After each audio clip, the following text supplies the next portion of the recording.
చందు నిశ్చితార్థానికి ముహూర్తం ఫిక్స్ చేస్తారు కదా, అది బాగుందని ఆ ముహూర్తంలో చేసి తర్వాత పెళ్లి ముహూర్తం పెట్టుకోవాలని మాట్లాడుకుంటూ ఉంటే ఉషా ఏడుస్తూ లోపలికి వెళ్తుంది.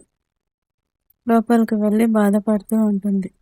చందు మాత్రం ఆ అమ్మాయిని చూస్తూ చాలా సంతోషంగా ఫీల్ అవుతూ ఉంటాడు. పల్లవి కూడా చాలా బాధపడుతుంది. ఏం చేయాలో అర్థం కాక ఆలోచిస్తూ ఉంటుంది. కట్ చేస్తే నెక్స్ట్ సీన్లో చందు బాధపడుతూ టెన్షన్ పడుతూ ఉంటాడు. ఆ ఉషా ఇంట్లో ఉంటే తన పెళ్లి జరగదని, ఉషాని ఎలాగైనా సరే బయటికి పంపించాలని. అప్పుడే అక్షిత అక్కడికి వస్తుంది. పెళ్లి ఫిక్స్ అయిందన్న సంతోషంలో నిద్ర పట్టట్లేదా అని అడుగుతూ ఉంటుంది. నాకు అంత సంతోషం కూడాను ఈ టెన్షన్లో నిద్ర పట్టట్లేదు అంటే ఏం టెన్షన్ ఉందని అడుగుతుంది. ఆ ఉషా ఈ ఇంట్లో ఉన్నంత వరకు నాకు ఈ టెన్షన్ తప్పదు. తనని మోసం చేశానని అమ్మకు తెలిస్తే ఇంకేమైనా ఉందా అని అంటూ ఉంటాడు. ఒకవేళ అమ్మకు తెలిసినా కూడా మాటలతో నచ్చజెప్పొచ్చు, కానీ చరణ్ అన్నయ్యకు తెలిస్తే మాత్రం ఖచ్చితంగా ఉషాకిచ్చి పెళ్లి చేస్తాడు అని అంటూ ఉంటాడు. అలా ఏం జరగదని అక్షిత నచ్చజెప్పడానికి ట్రై చేస్తూ ఉంటుంది. కానీ చందు టెన్షన్ పడుతూ పల్లవి వదిన గురించి నీకు తెలియదు, తనకు ఏదైనా చేస్తుంది తను అనుకున్నదంటే అని మాట్లాడుతూ ఉంటాడు. పల్లవి తనకి తోడుగా ఉంటే నేను నీకు తోడుగా ఉంటాను అంటూ అక్షిత మాట్లాడుతుంది. నాకు కావాల్సింది నాకు సపోర్ట్గా ఉండడం కాదు, ఆ ఉషా ఇంట్లో ఉండకుండా చేయడము అని అంటూ ఉంటాడు చందు. అయితే ఒక ప్లాన్ చెప్తాను అని చెప్పి తనకేదో ప్లాన్ చెప్తుంది. ఎవరికో ఫోన్ చేసి రేపు రమ్మని చెప్తుంది.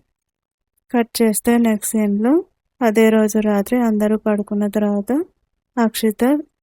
అక్షితకి ఫోన్ వస్తుంది. పల్లవి ఇంతకుముందు ఉషాని కాపాడటానికి కొండ మీదకి వెళ్ళి ఉంటుంది కదా, అప్పుడు ఉషా జాడ తెలిపిన అమ్మాయి పూలమ్మాయి అమ్మాయి అక్కడికి వస్తుంది. అక్షిత తనకే ఫోన్ చేసి ఉంటుంది. ఆ అమ్మాయి వచ్చి అక్షితకి ఫోన్ చేసి వచ్చానని చెప్తుంది. దాంతో వెనక డోర్ నుంచి లోపలికి రమ్మని చెప్తుంది. అంతకుముందే చందుకి ఒక డ్రెస్ ఇచ్చి ఆ అమ్మాయికి ఇవ్వమని చెప్పుకుంటాడు. చందు ఆ డ్రెస్ తీసుకుని వచ్చిన అమ్మాయికి ఇచ్చి లోపలికి రమ్మని చెప్తాడు. వెనక డోర్ తెరిచిపెట్టి ఉంటారు. దాంతో ఆ అమ్మాయి ఆ డ్రెస్ వేసుకొని మొహానికి ముసుగు కట్టుకొని లోపలికి వస్తుంది.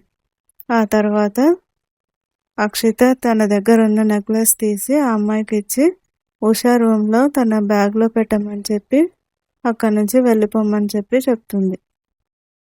అక్షిత చెప్పినట్టే ఆ అమ్మాయి కూడా ఉషా బ్యాగ్లో నెక్లెస్ పెట్టి అక్కడి నుంచి వెళ్ళిపోతుంది. కట్ చేస్తే నెక్స్ట్ సీన్లో అక్షిత గట్టిగా అరుస్తూ దొంగ వచ్చాడని అరుస్తూ అందరినీ నిద్రలేపుతుంది. అందరూ కంగారు పడి కిందకు వస్తారు. ఏం జరిగిందంటే దొంగ వచ్చాడని చెప్తుంది. అందరూ తలుపులు చెక్ చేస్తారు. వేసిన తలుపులు వేసినట్టే ఉన్నాయి, ఎక్కడి నుంచి వచ్చాడు దొంగ అని అక్షితని తిడుతూ ఉంటారు. నువ్వేదో కల కానీ దొంగ నిజంగానే వచ్చాడు అనుకుంటున్నావు అని.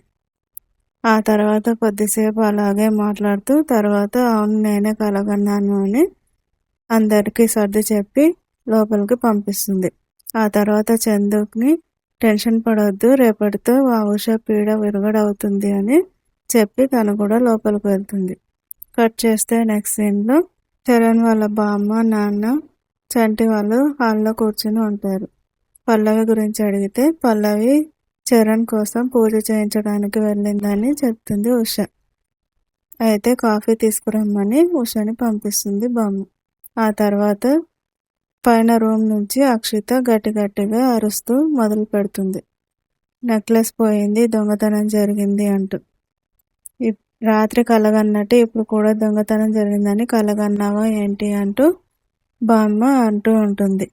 నిజంగానే దొంగతనం జరిగింది, నెక్లెస్ పోకుండా నేను ఊరికే ఎందుకు ఏడుస్తాను అంటూ కావాలంటే చెక్ చేసుకోండి అని అంటుంది.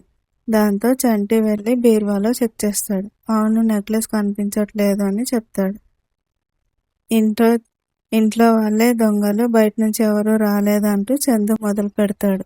తలుపులు వేసి ఉన్నాయి, అయితే ఇంట్లో వాళ్ళే దొంగతనం చేసుంటారని. ఎవరు చేసుంటారు అని అడుగుతూ ఉంటే ఇంకెవరు ఈ అమ్మాయే చేసుంటుందని ఉషా పేరు చెప్తుంది అక్షిత. నేనేం చేయలేదు, నాకేం తెలియదు అని అంటూ ఉంటుంది ఉష.